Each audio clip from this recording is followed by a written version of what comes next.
운전하시는 분들은 운전 중에 도로 위에서 경찰차를 보거나 이렇게 지나치게 될 때가 있는데요. 운전 중에 경찰차를 보면 어때요?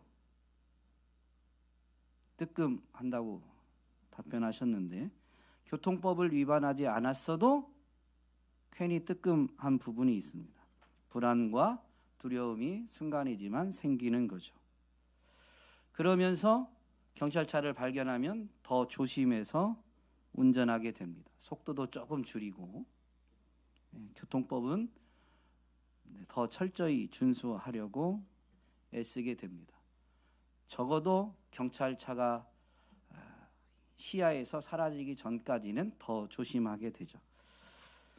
저 같은 경우는 사실 자녀들이 인정해주는 교통법 대놓고 위반하는 사람입니다. 속도를 좀 많이 냅니다. 지난 월요일에도 여수를 성도님들과 다녀왔는데 제가 조금 빨리 달립니다. 그래서 물론 요즘은 내비가 안내를 잘해줘서 감시 카메라 있는 데에서는 뭐 속도를 줄이긴 하지만 어쨌든 속도를 규정 속도 이상을 잘 내는 저도 도로 위에서 경찰차를 보면 뜨끔합니다. 속도를 내는 데 익숙한 저는 도로 위에 경찰차 또는 야간에는 그 경광등만 이렇게 설치되어 있는 경우도 있는데 그런 것들을 보면 불편합니다. 계속 밟아줘야 되는데 규정 속도로 감속을 해야 되니까 불편한 때가 많습니다. 그러나 경찰차 또는 경광등만 보고도 속도를 줄이고 규정 속도로 또 더 교통법을 준수하려고 애를 쓰는 게 불편할진 모르지만, 그러나 운전자 또는 도로 위에 있는 다른 차들까지도 안전이라는 차원에서 보면 훨씬 더 유익합니다. 오늘 본문에서 보면 예수님이 바다 위에서 제자들이 탄 그 배 가까이로 다가오시는데요. 예수님이 다가오시는 이 모습에 제자들이 도리어 더 두려워하게 되었습니다. 그러나 오늘 이 본문의 의미들을 좀 살펴보면서 예수님이 우리 눈에 보이는 것이, 우리에게 다가오시는 것이 우리 영혼의 안전, 영혼의 평안을 위해서는 훨씬 더 유익하다라는 것을 깊이 되새기며 예수님께 더 가까이 나아가고자 몸부림치게 되는 저와 여러분이 될 수 있기를 주님의 이름으로 축복합니다. 오늘 본문의 사건은 오병이어의 이적, 표징을 행한 후에 예수님이 제자들을 갈릴리 바다 건너편으로 보내신 사건입니다. 그래서 그들이 배를 타고 갈릴리 바다를 건너다가 중간에 풍랑을 만나게 되었고, 그 풍랑으로 두려움 가운데 고생하고 있을 때 예수님이 물리를 걸어서 제자들에게 다가오셨습니다. 그 모습을 보고 제자들은 도리어 더 무서워하게 되었고, 무서워하는 제자들에게 예수님은 나다, 두려워하지 말아라 라고 말씀하셨습니다. 그리고 나서 그 제자들이 탄 배에 오르셔서 이제 그들이 원래 가려고 했던 그 바다, 이 갈릴리 호수 건너편, 바다 건너편 땅에 안전하게 이르게 된다라는 이야기이죠. 이 사건은 마태복음과 마가복음에서도 기록하고 있는데, 마태복음의 기록을 보면 예수님이 제자들을 재촉하여 배에 태워서 자기보다 먼저 건너편으로 가게 하시고 그 동안에 무리를 헤쳐 보내셨다. 무리를 헤쳐 보내신 뒤에 예수께서는 따로 기도하시려고 산에 올라가셨다라고 기록합니다.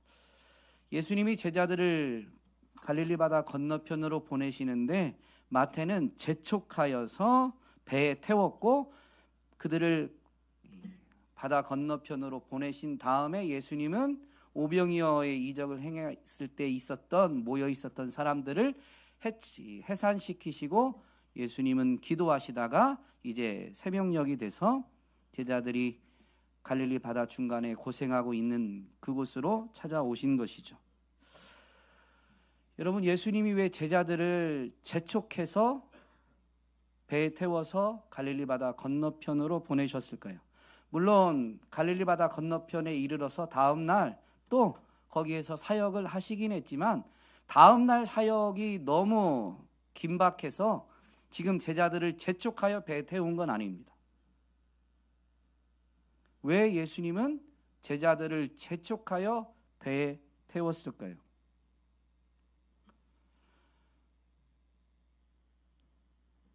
요한복음 6장 15절, 오늘 우리가 읽은 본문 바로 앞에 보면 이렇게 되어 있습니다. 예수께서는 사람들이 와서 억지로 자기를 모셔다가 왕으로 삼으려고 한다는 것을 아시고 혼자서 다시 산으로 물러가셨다.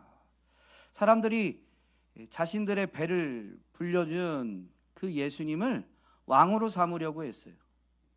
마태복음과 이제 이렇게 합쳐서 의미를 보면 그 사람들이 그러려고 하니까 제자들을 먼저 배에 태워가지고 니네 빨리 갈릴리 바다 건너편으로 가라라고 제자들을 무리로부터 분리시켜서 배에 태워서 보낸 겁니다. 그리고 나서 예수님은 그 무리들을 해산시키셨고 그 다음에야 혼자 산으로 올라가셔서 기도하신 거죠. 왜 예수님이 재촉해서 제자들을 보내셨을까요? 예수님은 가이사랴 빌립보에서 제자들에게 예수님이 누구신지를 물으셨고 제자들의 대표로 베드로가 신앙 고백을 하죠. 그 신앙 고백, 주는 그리스도시요 살아계신 하나님의 아들이십니다 라는 이 믿음의 고백을 한 다음부터 예수님은 제자들에게 예루살렘에 올라가셔서 종교 지도자들에게 고난당하시고 십자가에서 죽으시고 3일 만에 부활하실 것을 가르치셨습니다. 근데 예수님의 행보를 보면 가이사랴 빌립보가 이 이스라엘 땅으로 보면 저 위쪽이거든요. 거기에서 이제 예루살렘 쪽으로 남쪽으로 내려오시는데 그 도중에 가이사랴 빌립보에서부터 죽으시고 부활하실 것을 가르치신 예수님이 복음서 공간복음의 기록에 보면 최소한 3번은 죽으시고 부활하실 것을 더 가르치십니다. 근데 3번째 가르치신 다음에 야고보와 요한이 예수님 앞에 나와서 청이 있다라고 하면서 자신들의 간청을 아뢰는데 그 간청이 뭐였냐면요, 예수님이 예루살렘에 올라가서 영광을 받으시면 그때 예수님 두 명이 와서 간청하니까 하나는 예수님 우편에 하나는 예수님 좌편에 앉게 해 주십시오 라고 했습니다. 제자들이 생각한 그 예수님이 예루살렘에 올라가셔서 영광을 받으시는 것은 예수님은 분명히 죽으시고 부활하실 것을 말씀하셨고 그 죽으심과 부활하심이 영광을 받으시는 거예요. 그런데 제자들의 생각은 전혀 달랐죠. 예수님이 메시아다라고는 생각은 했는데 그들이 생각한 메시아, 그들이 기대하는 메시아는 정치적 메시아입니다. 그래서 예루살렘에 올라가면 이스라엘의 왕이 되실 것으로 생각했습니다. 영광을 받으신다라는 것은 예수님이 예루살렘에 들어가셔서 이스라엘의 왕이 되시면 예수님, 왕 되신 예수님 좌편에 우편에 이 야고보 형제가 한 자리씩 앉게 해달라라는 간청입니다. 그러자 그걸 듣게 된 다른 10명의 제자들이 야고보와 요한을 향해서 분노하게 됩니다.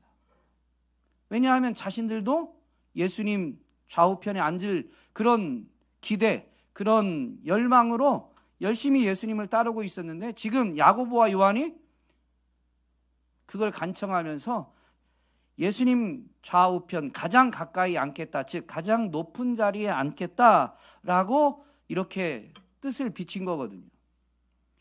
다른 제자들도 그 자리에 앉으려고 하는데 야고보와 요한이 선수를 치니까 분개한 겁니다. 즉 12제자가 다 같은 생각인데 예수님 그리스도에 대한 그들의 생각은 이 땅에서 왕이 되는, 그래서 예수님이 왕이 될 때 가장 높은 자리, 예수님 다음 가는 자리를 차지하려는 생각과 기대를 가지고 있었던 거죠. 그런 생각과 기대를 가지고 있는 제자들인데 지금 남자만 5,000명이나 되는 많은 학자들이 거기 모인 사람은 그러면 최소 15,000에서 2만 명 이상이다라고 말합니다. 그 많은 무리들이 지금 예수님을 왕으로 세우려고 해요. 그러니 제자들이 거기 있다면 제자들이 오히려 앞장서서 예수님을 왕으로 옹립하려고 하고, 그때 바로 예수님 좌우편에 가장 가까이 예수님 편에 서서 그 예수님을 왕으로 세우려고 하는 사람들을 마치 자신들의 뭐라고 해야 될까요? 아랫사람인 양 다스리려고 했을 것입니다. 그래서 예수님은 제자들을 재촉하여 배에 태우신 거죠. 여러분, 예수님은 제자들이 이러한 세상적 욕망 그리고 메시아에 대한 잘못된 믿음과 기대로부터 건져내신 거예요. 오늘 저와 여러분도 예수님이 재촉하여 배에 태워서 엉뚱한 곳으로 보내는 것 같다라고 할 때 혹시 생각해 봐야 돼요.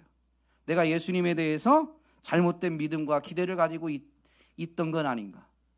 내가 믿음으로 기도한다고 하면서 예수님의 은혜를 구한다라고 하면서 이 세상의 욕망으로 기도한 건 아닌가? 돌아볼 필요가 있는 것이죠.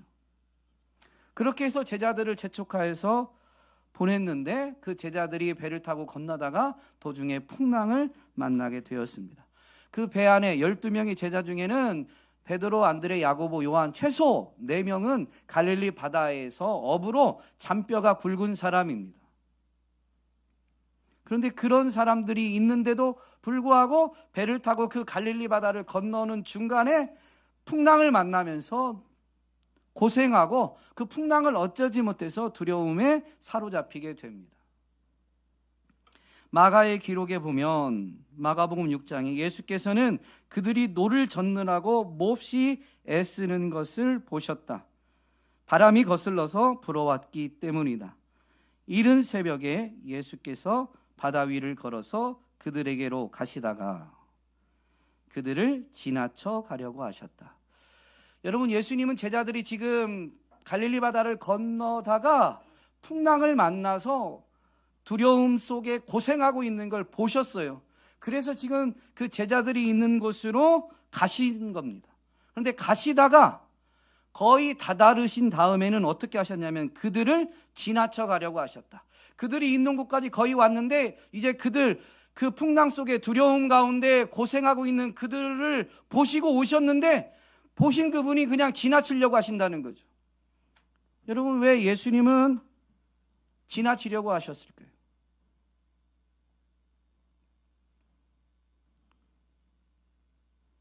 예수님이 왜 지나치려고 하셨을까요?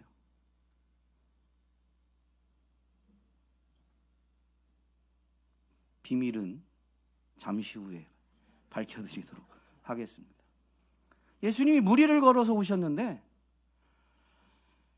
사람의 형상을 한 존재가 그 풍랑이 치는, 뱃사람도 어쩌지 못하는 그 풍랑이 치는 바다 위를 걸어서 오니까 제자들이 두려움에 빠졌어요. 요한복음에는 19절에서 보면 예수께서 바다 위로 걸어서 배에 가까이 오시는 것을 보고 무서워하였다라고 되어 있는데요. 마태와 마가의 기록에 보면, 특별히 마태의 기록에는 제자들이 유령이다 라고 소리치고 두려움 가운데 있었다라고 기록하고 있습니다. 마가는 소리쳤다라는 기록은 없지만 마가는 제자들이 유령이라고 생각해서 두려워하였다라고 기록하고 있습니다. 즉 모든 제자가 유령이라고 소리친 건 아니고 이 공관복음을 요한복음까지 합쳐서 보면 그 바다 위를 걸어오는 존재를 보고 어떤 이는 유령이다라고 말한 이도 있고, 그 말에 사람은 물 위를 걸을 수 없으니까 유령이다라고 생각만 한 이도 있는 거죠. 한 가지 분명한 건 제자들이 예수님이 다가오신 건데 오히려 더 두려움에 빠진 거예요. 그러자 예수님이 나다라고 말씀하십니다. 나다, 두려워하지 말아라. 마태와 마가의 기록에는 안심하여라, 나다, 두려워하지 말아라 라고 말씀하셨다고 기록하고 있습니다. 여러분, 예수님이 물리를 걸어서 제자들에게 다가오신 이유가 이 말씀에서 분명히 밝혀지죠. 예수님이 왜 다가오신 거예요?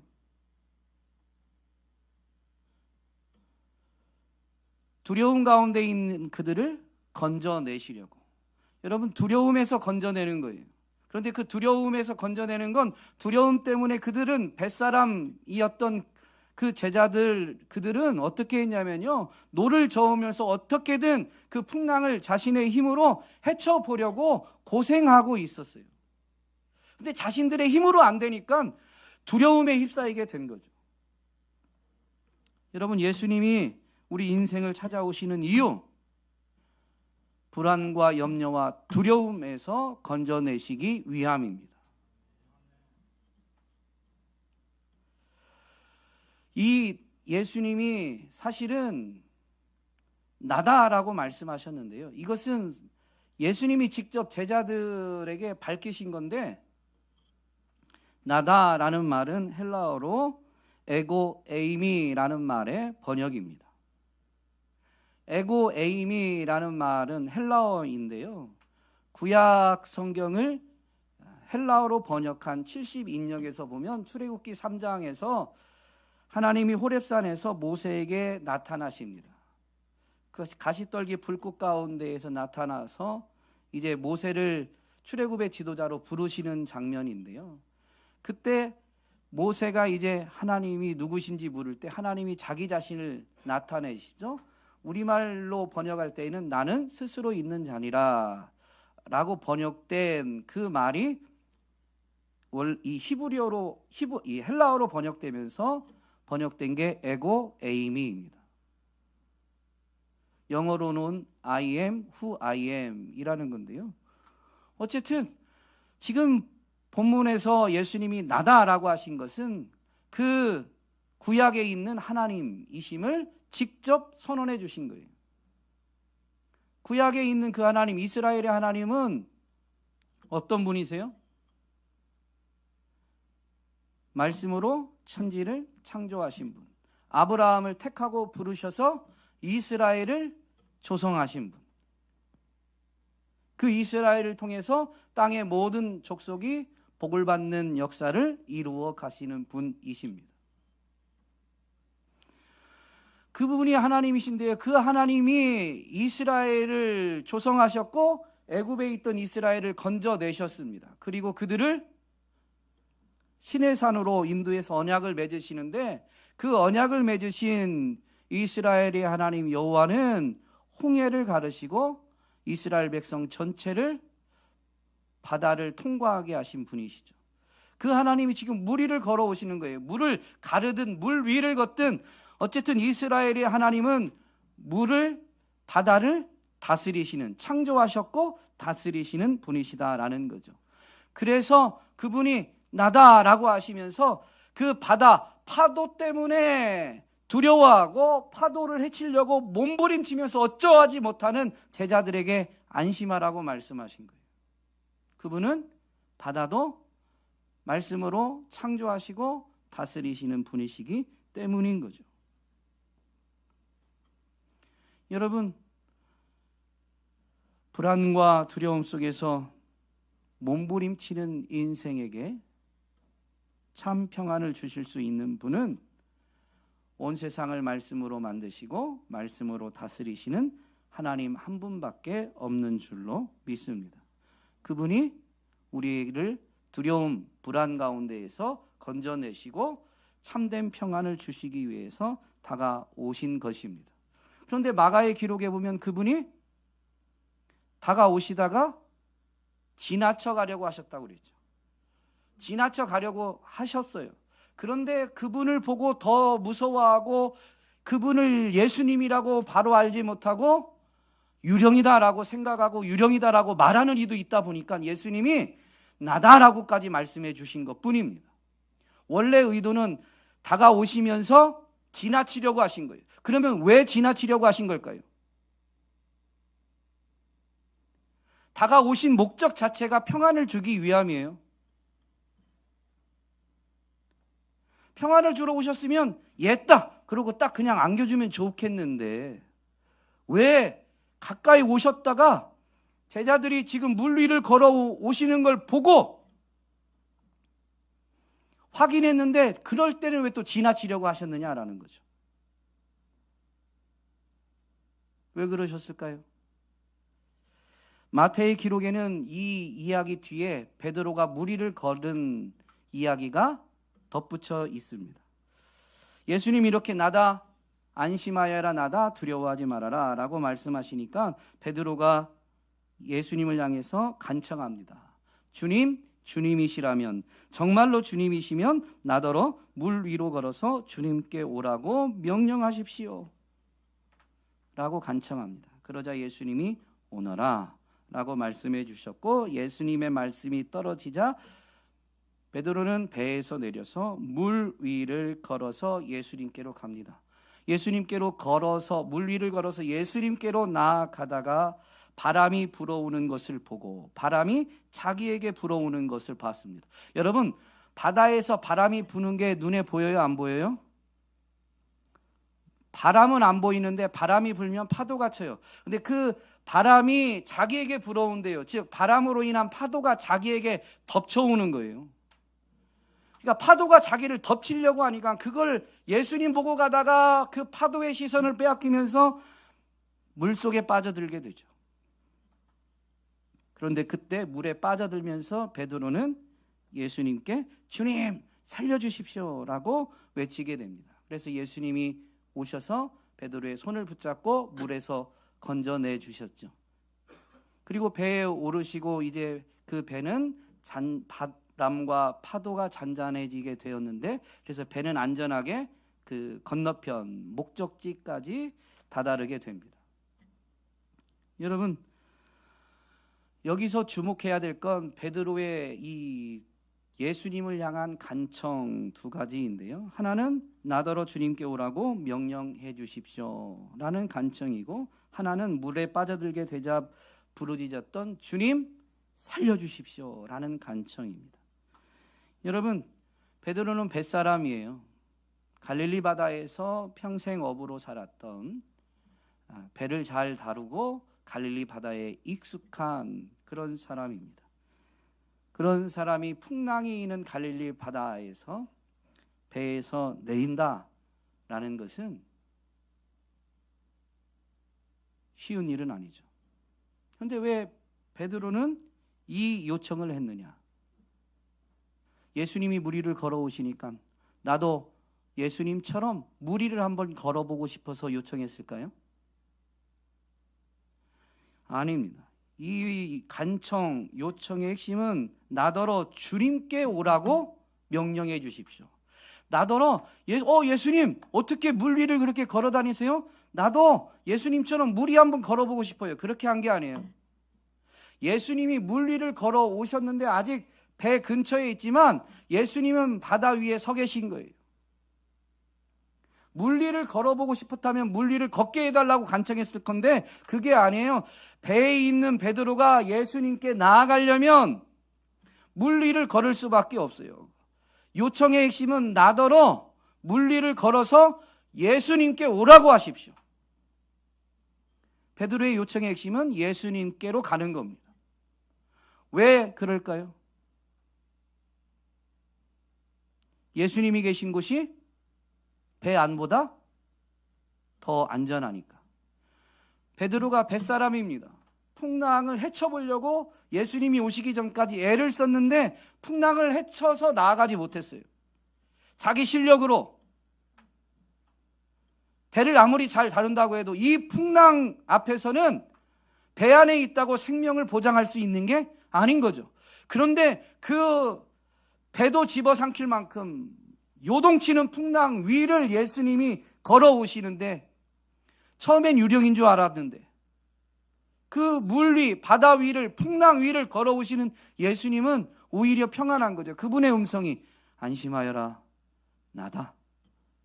그러니까 그분의 음성을 듣는 순간에 배 안보다 예수님이 계신 곳이 더 안전하다라고 느낀 거예요. 깨달은 거죠.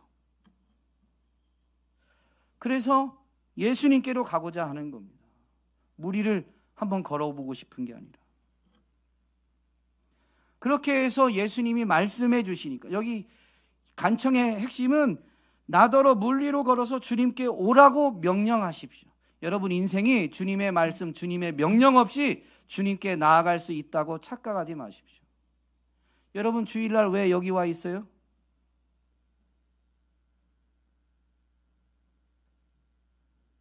지금 여기 왜 와서 예배드리고 있냐고요.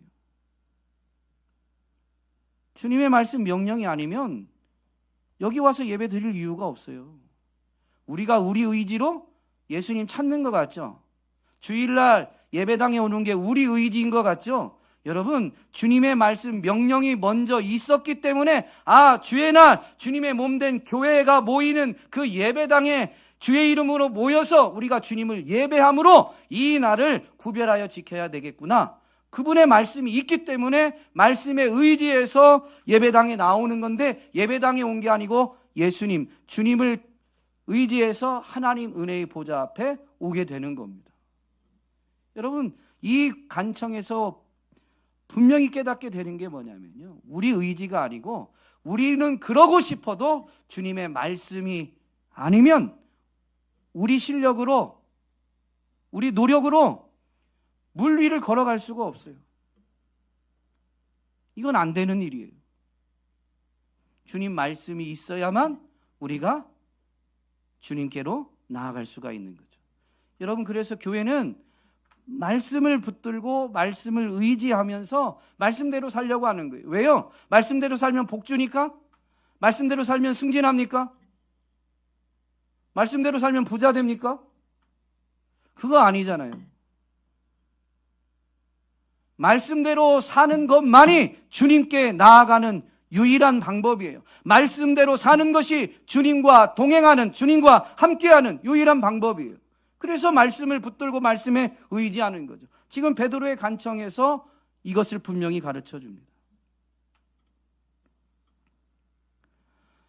그렇게 나아가는데, 말씀에 의지하고 말씀에 순종해서 예수님께로 나아가는데 내 눈앞에 나를 집어삼킬 만한 파도가 보이니까, 육을 가진 사람이라면 여러분 베드로가 믿음이 없는 사람이 아니에요. 대단한 믿음의 사람인 거죠. 배에서 내리는 믿음의 용기를 보였고 정말로 무리를 걸었습니다.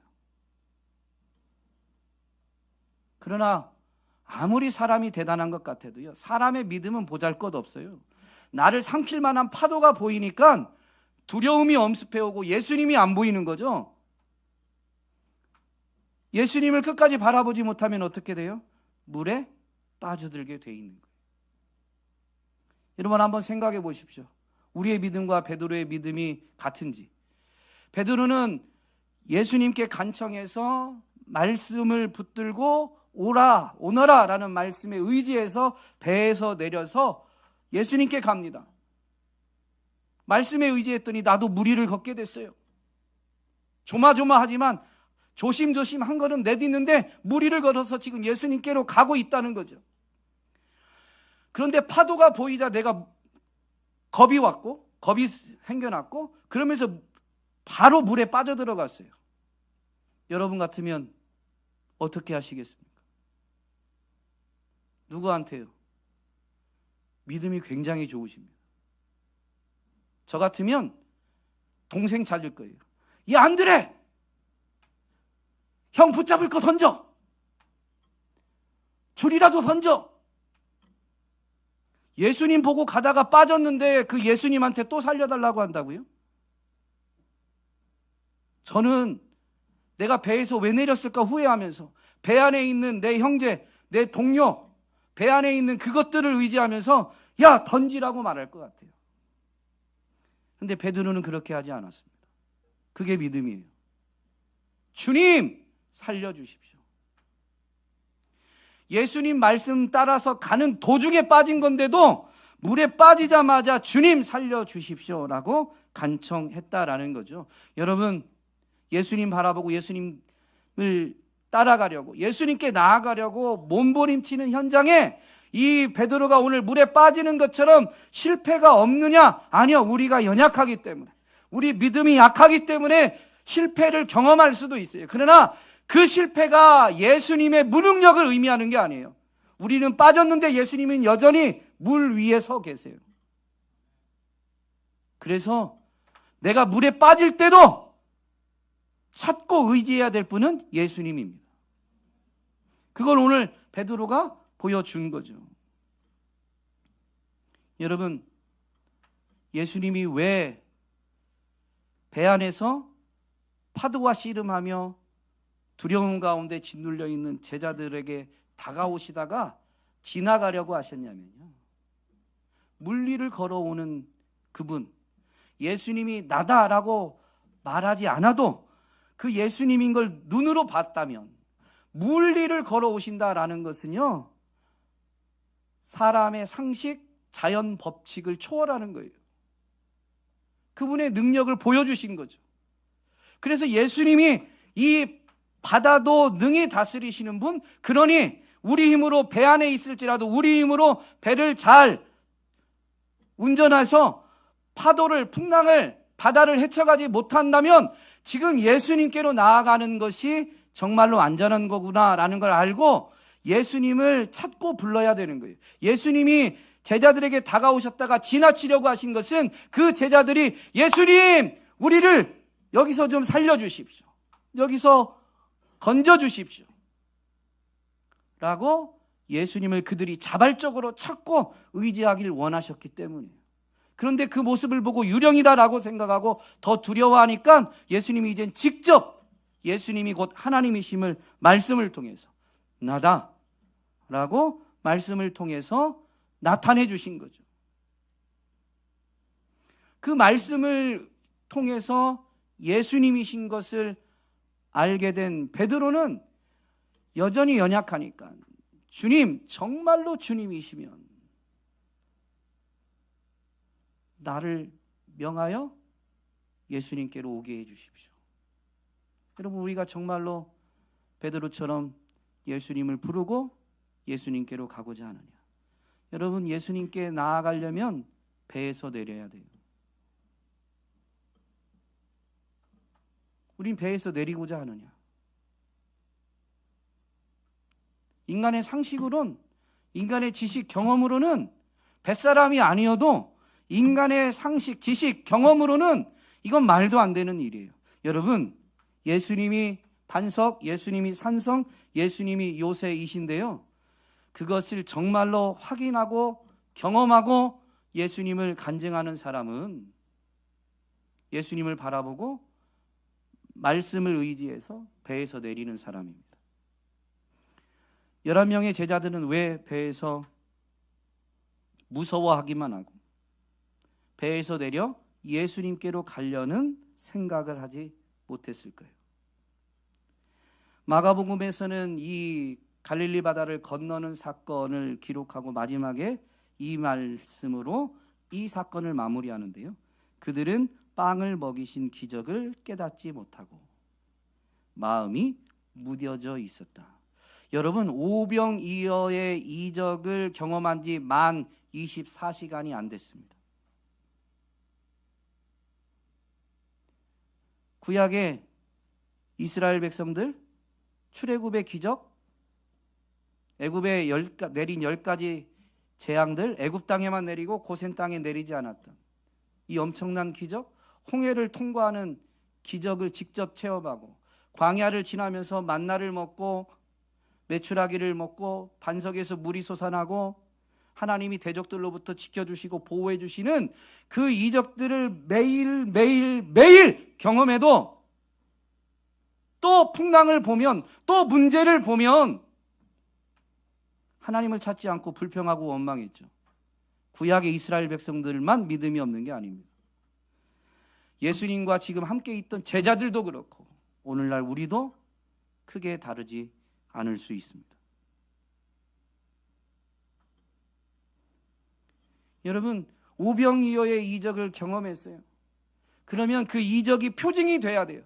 아, 예수님은 보리빵 5개와 물고기 2마리, 어린이, 소년이 먹을 도시락 하나 가지고도 어른만 5,000명, 그러면 최소 15,000, 2만 명이라는데 이 무수히 많은 사람을 능히 먹이실 수 있는 전능하신 하나님이시구나. 우리가 하나님이 전능하시다라는 건 말은 쉽게 하는데 하나님이 전능하시다면요, 베드로처럼 도전해야 돼요.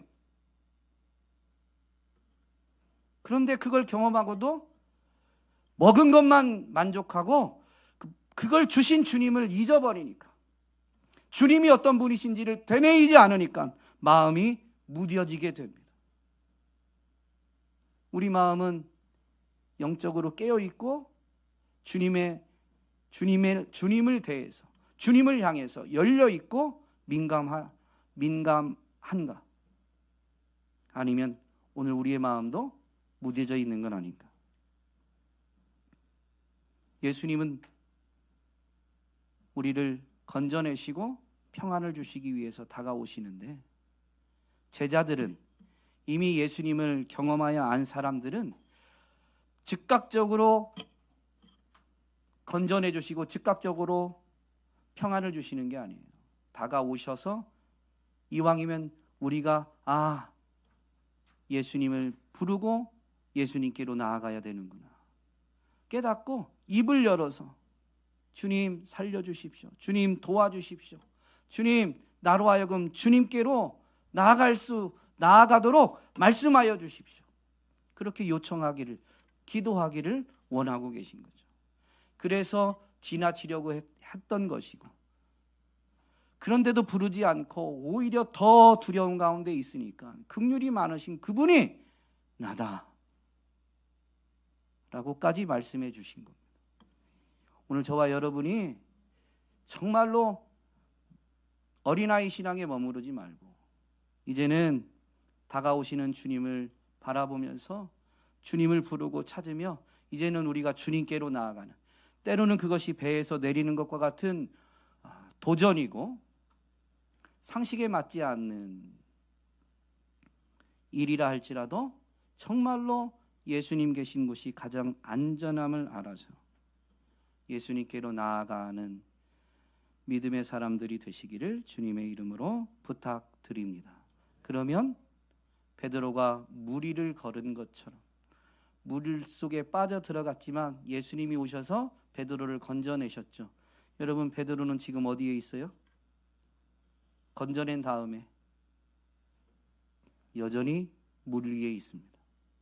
다른 제자들은 배 안에 있는데 물속에 한번 빠지긴 했지만 물 위를 걸어봤고 예수님을 또 부르니까 물속에 빠지긴 했지만 다시 예수님 손에 이끌려서 또 물 위를 걷게 되는 겁니다. 일생을 그렇게 사는 건 아니에요. 그러나 우리 믿음이 약해서 물속에 빠진 것 같은 경험이 있을지라도 다시 주의 이름을 부르면 주님이 다가오셔서 손을 잡아주시고 일으켜 주셔서 물 위를 또 걷게 되는 주님의 능력이 얼마나 크신지를 반드시 확인하게 해주시고, 그 주님과 함께 배에 오르고 바람과 파도가 잔잔해지게 되며 이제 주님과 함께 원래 목적지, 시편 기자는 그렇게 고백했더라고요. 소원의 항구에 다다른다. 여러분, 저와 여러분이 주님을 찾고 의지하며 주님과 함께함으로 마침내 소원의 항구에 다다르게 되는 주인공들이 되시기를 주님의 이름으로 축복합니다.